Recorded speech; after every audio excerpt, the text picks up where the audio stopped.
मैं आप सभी से अनुरोध करूंगा, सभी अपने स्थान पे खड़े हो जाएं। दिवंगत हमारे साथीगण के लिए 2 मिनट हम मौन रखेंगे।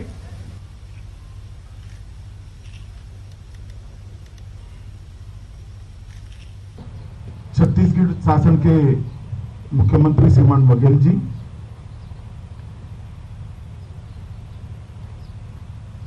DIB Shri Arvind Kumar ji, Shri Vijay Kumar ji, DG CRPF,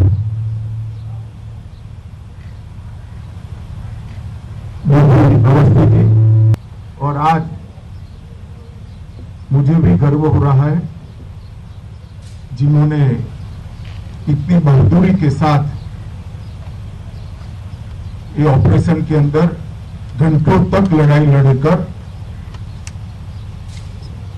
जिनके साथ लड़ाई थी उनके दांत खट्टे किए, ऐसे सीआरपीएफ और कोबरा फोर्स के सभी जवान भाइयों। सबसे पहले तो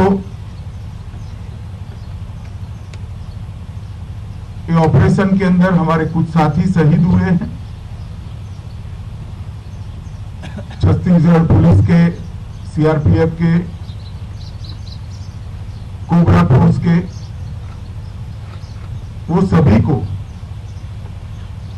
मैं देश के प्रधानमंत्री जी की ओर से, मेरी ओर से और समग्र देश की जनता की ओर से बहुत भावपूर्वक श्रद्धांजलि देता हूं। उन्होंने अपने जीवन का सर्वस्व इस देश के लिए, इस देश के विकास के लिए, इस देश की शांति के लिए त्यागा है, बलिदान दिया है। उनके सर्वोच्च बलिदान को ये देश कभी भुला नहीं सकता। जो लोग गए हैं, इनके परिवारों के प्रति भी पूरे देश की सहानुभूति है। पूरा देश चट्टान की तरह इनके साथ खड़ा है। मैं आप लोगों को आज इतना ही कह सकता हूं कि आपके कुछ साथी आपने जरूर गंवाए हैं, मगर आप भारत सरकार पर, छत्तीसगढ़ सरकार पर भरोसा रखना। आपके साथियों का बलिदान व्यर्थ नहीं जाएगा। जिस उद्देश्य के लिए उन्होंने बलिदान दिया है, वो उद्देश्य निश्चित रूप से पूरा होगा और विजय हमारी होगी। आज सुबह मैं जब इन सब के मृतदेहों को उनके घर पर भेजा जा रहा था, तब उनको सलामी देकर आया हूं, श्रद्धांजलि देकर आया हूं। जब ये दृश्य टीवी पर जाते थे, पूरे देश के परिवारों के घर के अंदर सभी लोगों के आंखों में नमी थी। एक सम्मान का भाव था, एक फक्र का भाव था कि देश का जवान अपने घर से किलोमीटरों दूर देश के लिए, देश की मिट्टी के लिए, देश की शांति और देश के विकास के लिए अपनी जान का बलिदान दिया। एक और तो गौरव हो रहा था, दूसरी ओर मन में बड़ा शोक और दुख भी था कि इतनी युवावस्था में ये जवान हमारे बीच में नहीं। आज मैं उसी टीम के साथ बैठा हूं जो टीम ये लड़ाई लड़कर आई। आपने मुझे बताया, मेरी ब्रीफिंग भी हुई वहां पर। घंटों तक इतनी विषम परिस्थिति में आपने बहादुरी के साथ ये लड़ाई को लड़ा है। पूरा देश आप पर गर्व कर रहा है। कुछ क्षति हमारी जरूर हुई, मगर जिनके खिलाफ हमारा ऑपरेशन था, जिनके खिलाफ लड़ाई थी, उनकी भी क्षति हुई। और हमें नहीं भूलना चाहिए कि कुछ साल पहले वहां पहुंचना भी दिक्कत थी। उनके घर में जाकर, उनके घर तक पहुंचकर हमने लड़ाई लड़ी है और हम बहादुरी के साथ लड़े। आप सबकी बहादुरी के कारण ही 4 साढ़े 4 घंटे तक मुठभेड़ चली,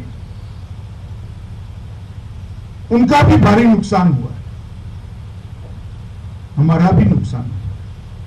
परंतु ये लड़ाई है, ये लड़ाई को हमने अंजाम तक पहुंचाना है। विगत कई सालों से हम देख रहे हैं, धीरे धीरे धीरे हम अपनी पोस्टों को आगे बढ़ाते जा रहे हैं। मैं 2019 से गृह मंत्री हूं, मैं देख रहा हूं 2 साल के हम अंदर काफी अंदर गए हैं, लॉजिस्टिक को भी बढ़ाया है और रोड को भी अंदर तक पहुंचाने का हमने प्रयास किया है। हमारे कैंप भी बढ़े हैं, जवानों की तैनाती भी बढ़ी है। कुछ दिक्कतें जरूर हैं जो आपने बताई है, मुझे मेरे साथियों ने भी लिखी है, मैं भी इसकी एक डिटेल नोट लूंगा। आप आश्वस्त रहिए, जो बेस्ट अवेलेबल हो सकता है वो आपके लिए उपलब्ध कराने में भारत सरकार कोई कसर नहीं छोड़ेगी। ये सारी की सारी जो आपने बातें बताई है उसको उच्चतम स्तर से गंभीरता के साथ लेकर आपकी सहायता हो, इस प्रकार की व्यवस्था हम खड़ी करना चाहते हैं। परंतु मैं इतना ही कहना चाहता हूं मित्रों कि जब एक साथी साथ छोड़कर जाता है, हम सबका दुख तो होता ही है, परंतु ये पूरे क्षेत्र के हजारों गरीब जो आज नक्सल समस्या के कारण लाखों करोड़ों लोग विकास से महरूम है, यहां ना उद्योग आ सकता है, ना रोजगार आ सकता है, ना अच्छी स्कूलें बन सकती है, ना अस्पताल बन सकते हैं, ना कॉलेज बन सकते हैं। उनके जीवन की सुखाकारी के लिए समस्या के खिलाफ हमने लड़ना ही पड़ेगा, हमारे पास कोई चारा नहीं। सरकार यह भी प्रयास कर रही है कि सब लोग हथियार डालकर आए। मैं तो आज भी कहता हूं कि हथियार डालकर आना है, उनका स्वागत, मगर हाथ में हथियार है तो हमारे पास भी कोई रास्ता नहीं बचता। आपके जज्बे के कारण, आपकी वीरता के कारण और विषम परिस्थिति में संघर्ष करने के आपके एक स्वभाव के कारण आज देश में नक्सल समस्या काफी मात्रा में कम हो गई है। बहुत सारे क्षेत्रों को हमने इस समस्या से बाहर निकाल दिया है और ये क्षेत्र जहां मैं खड़ा हूं वो आज समस्या का एपिक सेंटर बना हुआ है और ये क्षेत्र में आपकी तैनाती है, तो आपकी एक विशेष जिम्मेदारी है कि लड़ाई अपने अंतिम चरण में पहुंची है, उस वक्त जरा भी हिम्मत गवाए बगैर जिस वीरता के साथ आपने परसों लड़ाई लड़ी है, इसी भाव को, इसी वीरता को कंटिन्यू करते हुए जब तक विजय नहीं होता हमने लड़ना पड़ेगा, लड़ना चाहिए और विजय की प्राप्ति करनी चाहिए। अन्य राज्यों से कोऑर्डिनेशन, स्टेट गवर्नमेंट का कोऑर्डिनेशन अच्छा ही है, ये सारी चर्चा भी हुई है, कार्य योजना भी बनी, मगर लड़ाई होती है तो क्षति भी होती है और जब साथी जाता है दुख भी होता है। ये दुख जितना आपको है उतना ही हमें भी है, परंतु लड़ाई को हम रोक नहीं सकते। लड़ाई को इसी जज्बे के साथ आपको आगे बढ़ाना है और इसीलिए आज मैं यहां आपके बीच में आया हूं। जब से मैं सुना, मैं आसाम था, मेरे सारे कार्यक्रम रद्द कट कर मैं कल शाम को दिल्ली पहुंचा, दिल्ली जाके रिव्यू किया और आज बड़े सवेरे से यही क्षेत्र में हूं जहां ये समस्या है। मैं आज यहां पर देश के प्रधानमंत्री जी का भी संदेश लेकर आपके लिए आया हूं। ये लड़ाई में हमारे पास विजय के अलावे कोई विकल्प नहीं है, क्योंकि ये लड़ाई हमारी व्यक्तिगत लड़ाई नहीं है, देश को शांत और विकसित करने की, देश को समृद्ध करने की लड़ाई है। इसमें हमें विजय प्राप्त करनी है और यहां पर आज आप लोगों को सुना भी, आपके साथ चर्चा भी करी, आपके अफसरों के साथ भी सुबह काफी डिटेल चर्चा हुई है, आपके साथ भोजन भी रखा है। मैं चाहूंगा कि जहां आप भोजन करें वहीं खड़ा रहकर मैं आपके साथ भोजन करूं। भोजन करते करते भी मैं आपके साथ बात करूंगा, मगर इतना भरोसा जरूर रखना कि भारत सरकार संवेदना के साथ आपकी हर तकलीफ को समझती है और आपकी ये लड़ाई के साथ चट्टान की तरह खड़ी है। आपकी हर जरूरियत को पूरा करने की तैयारी भी है और इच्छा भी है। यहां से जाने के बाद जितनी भी कमियां नजर आएगी, इसको भरने के लिए हम तुरंत ही कार्यवाही करेंगे।